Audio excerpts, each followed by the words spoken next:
Salut, je m'appelle Chloé, j'ai 19 ans et j'étais admise en pharmacie du coup l'année 2017-2018 en tant que doublante.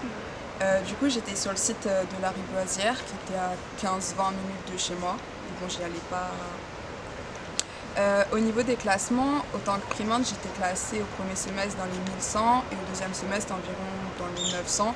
Et du coup, l'objectif de cette première année, c'était pas vraiment le redoublement, pouvoir redoubler et aussi du coup s'entraîner pour l'année de doublante.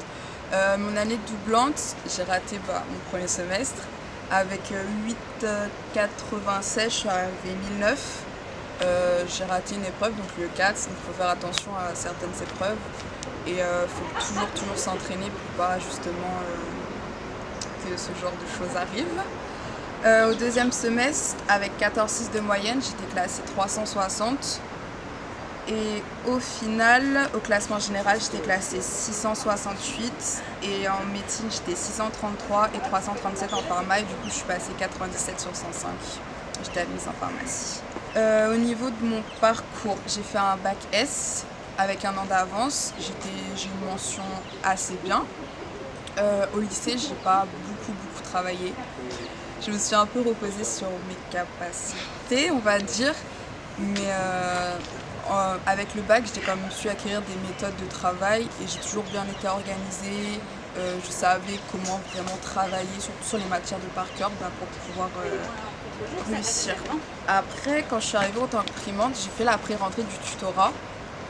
Franchement, je trouve que c'est une bonne chose parce que ça permet de surtout déjà rencontrer des gens. Parce qu'après l'année, je trouve que c'est plus dur, c'est vraiment plus dur.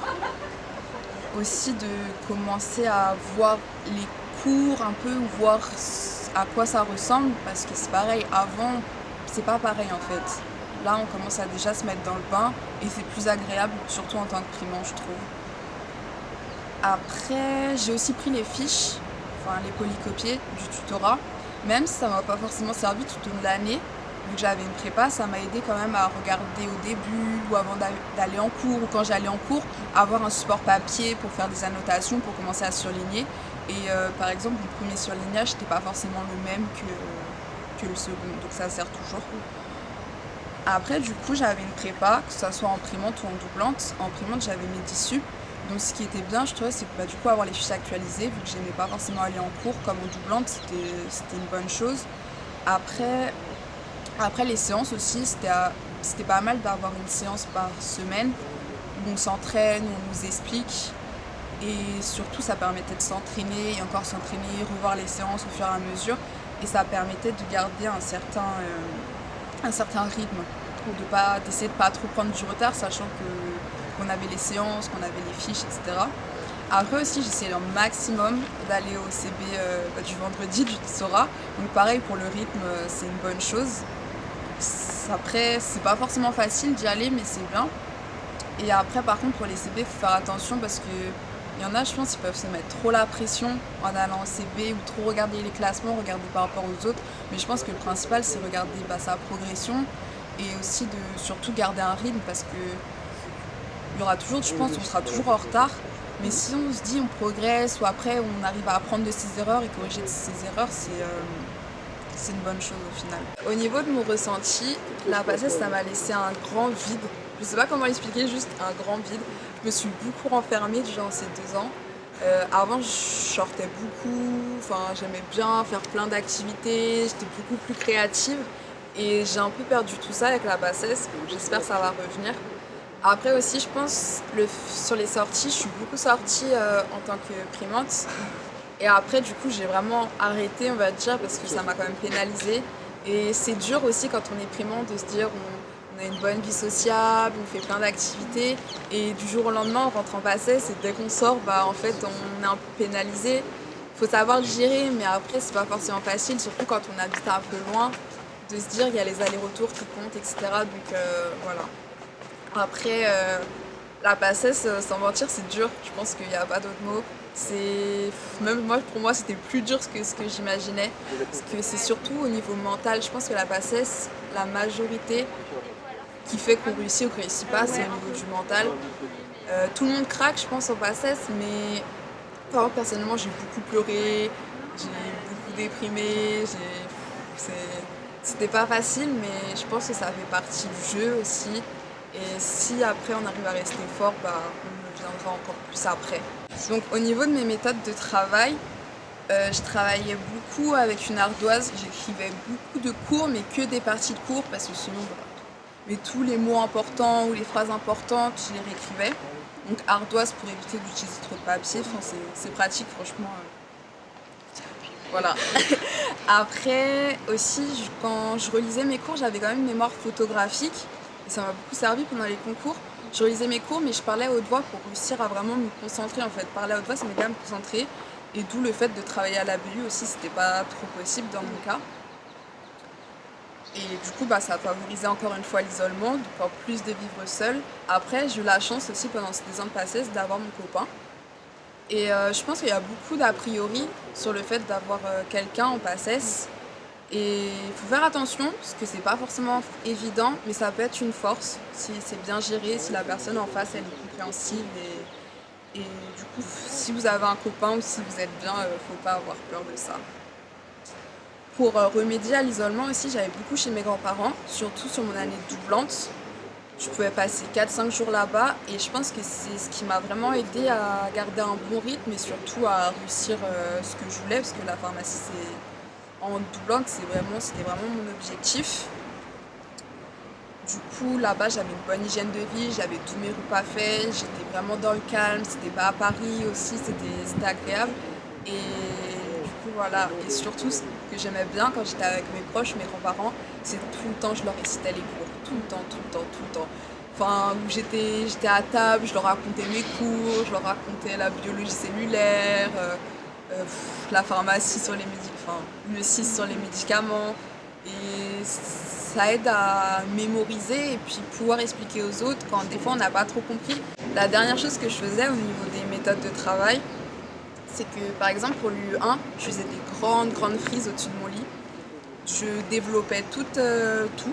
Et après en fait je faisais juste des petits cadres ou des post-it avec ce qu'il fallait apprendre en plus, comme ça les gros cours pour moi c'était imbuvable, bah, j'avais tout sur papier, j'avais une grande vue d'ensemble et ça m'a beaucoup aidé. Après il faut faire attention parce que c'est une perte de temps clairement au début, mais après moi ça m'a fait gagner énormément de temps, surtout en période de révision. Au 2e semestre, ce que j'ai fait, vu qu'il était plus long, en UE8 j'ai réécrit tous mes cours. J'ai tous réécrit sur feuille blanche, avec des couleurs, etc. Et comme ça, après, je faisais les cadres le plus important et je relisais ça pareil avant le concours. Ça m'a bien aidé. Et en UE6, j'avais un cahier où je mettais toute la partie erreur sur un côté. Donc après les entraînements, après tous les CB, je remarquais tout. Et de l'autre, sur chaque cours, je marquais les points importants, les petits détails. Et comme ça, pareil, avant le concours, je relisais ça et ça m'a permis de faire un top 100, d'être 84e. Et voilà, je peux qu'en être fière. Et une dernière chose sur les méthodes, pour mon organisation, ce que je faisais, c'est que je faisais des objectifs par semaine, de revoir tel cours, les nouveaux cours, déjà c'est tous les nouveaux cours, au moins les voir une fois. Les anciens cours, j'avais pas de méthode J+1, J+6, etc. Mais vraiment j'essayais d'être organisée dans le fait que cette semaine je vais avoir tel cours et après, la veille, je regardais quel cours il était possible de faire. Et voilà. Et surtout en période de révision, je pense que ça peut être une bonne méthode. Après, chacun a ses méthodes. Je pense que mes méthodes, c'était pas forcément les méthodes de tout le monde, c'est pas forcément les meilleures. Mais moi, ça m'a permis de réussir et je pense que c'est le plus important de trouver ses méthodes, de trouver son organisation, mais il faut essayer vraiment de ne pas se disperser. Du coup, au niveau de la progression, mes méthodes au 1er semestre et 2e semestre, c'était pas forcément les mêmes, parce que les matières, elles n'étaient pas pareilles. Et j'avais beaucoup plus de facilité au 2e semestre. Les matières, elles me paraissaient plus faciles à apprendre, pas forcément plus intéressantes, mais j'avais plus de facilité personnellement. Donc le 1er semestre, j'avais mes méthodes en tant que doublante. Ça n'a pas forcément payé, mais on va dire que j'ai essayé de limiter. Et au 2e semestre, j'ai vraiment appuyé sur les méthodes que je connaissais. J'essaie vu que c'était plus long, de beaucoup plus m'entraîner, de rien délaisser. J'essaie même de faire quand j'avais mon trajet dans le train, de faire des QCM, ou de travailler l'anatomie, ou relire mes cahiers, etc. Donc j'essaie d'optimiser mon temps. Et après aussi, ce qui m'a permis de progresser, c'est vraiment apprendre à mieux optimiser mon temps, à toujours maintenir de l'organisation, essayer de ne pas se relâcher, parce que ça va vite, surtout je pense au deuxième semestre, quand c'est beaucoup plus long de se relâcher, on se dit on est bien, après un CB, on a progressé, on se relâche et puis après bim, les cours ils arrivent, etc. Donc c'est facile de se relâcher, il faut faire attention à ça, vraiment faire attention, donc beaucoup s'entraîner, ne pas rester sur ses acquis. Et je pense que c'est que comme ça qu'on progresse, et aussi ne pas trop se comparer aux autres. Parce que justement, on a nos points forts, nos points faibles, c'est pas forcément les mêmes que les autres. Et puis le principal, c'est d'être prêt le jour du concours. Donc faut juste se sentir bien, essayer de pas se mettre non plus trop la pression, mais se sentir bien. Et je pense qu'en restant dans cette optique-là, même si le stress il est toujours là, moi personnellement, ça m'a permis de progresser. Au niveau du logement, je suis partie de chez moi, vu que j'habitais en Seine-et-Marne. J'ai habité seule, du coup pendant les 2 années. La première année j'avais un logement, la deuxième j'avais mon logement. Vivre seule c'est pas facile, c'est vraiment pas facile, parce que déjà il y a toutes entre guillemets les corvées à faire et ça prend du temps mine de rien. Ou même se faire à manger, ça prend du temps et vu qu'il faut garder une certaine hygiène de vie, en étant seule c'est pas forcément facile et surtout c'est pas forcément agréable. Après le fait de vivre seule c'est une première phase d'isolement, parce qu'on n'est plus à côté de ses parents, ses frères et sœurs, de ses proches. Et en PACES, c'est vraiment pas facile parce que nos proches, ils vont pas forcément voir notre quotidien, voir comment on travaille, et du coup, ils vont pas forcément nous comprendre, ils vont pas forcément comprendre pourquoi on va mal, de quoi on est fier, etc. Et du coup, ça aussi, je trouve que c'est pas facile. Moi, personnellement, je me suis beaucoup isolée pendant ces 2 ans de PACES. J'ai essayé de remédier à ça, mais par rapport à mes méthodes de travail, par rapport à le fait de vivre seule, etc. J'étais dans cette voie. J'allais pas beaucoup en cours parce que j'avais les fichiers actualisés, premièrement, parce que j'aimais pas aller en cours. Enfin, moi, je sais que dès que j'allais en cours, je m'endormais. Voilà.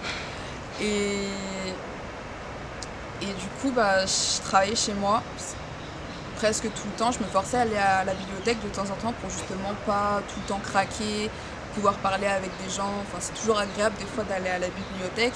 Où moi ça me faisait un peu souffler. Et du coup je travaillais seule, je me levais entre 7h30 et 9h, ça dépendait un peu à l'heure à laquelle je me couchais, enfin j'arrivais à dormir. Et du coup par contre dès que je me réveillais j'arrivais à travailler directement. Donc la matinée c'était plus les matières de par cœur que je faisais.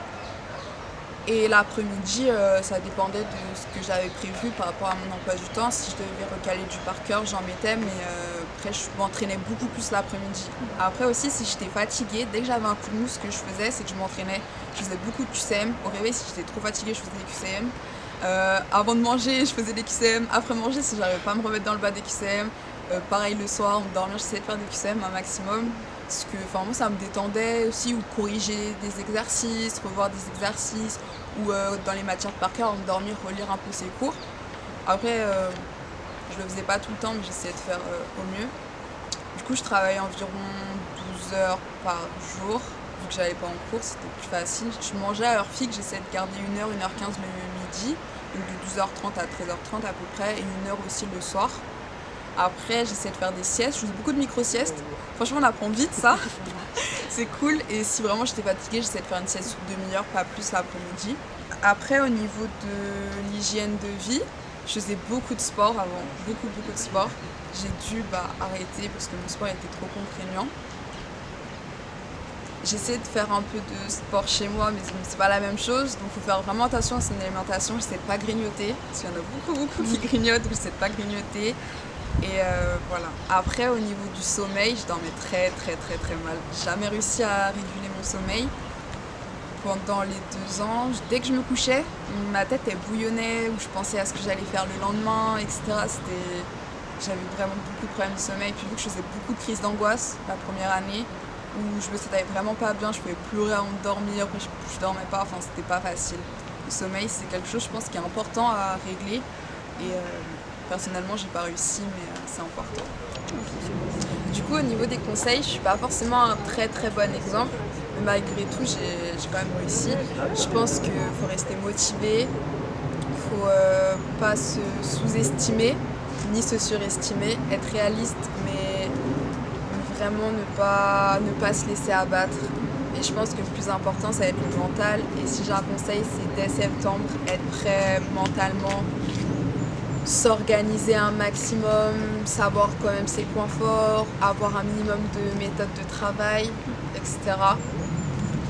Et voilà, après, il faut trouver ses méthodes vite. Il faut vite se mettre dans le bain. Et ne vous isolez pas trop. Croyez en vous et voilà. Et du coup, si j'ai une citation à donner, ça serait une de Nelson Mandela.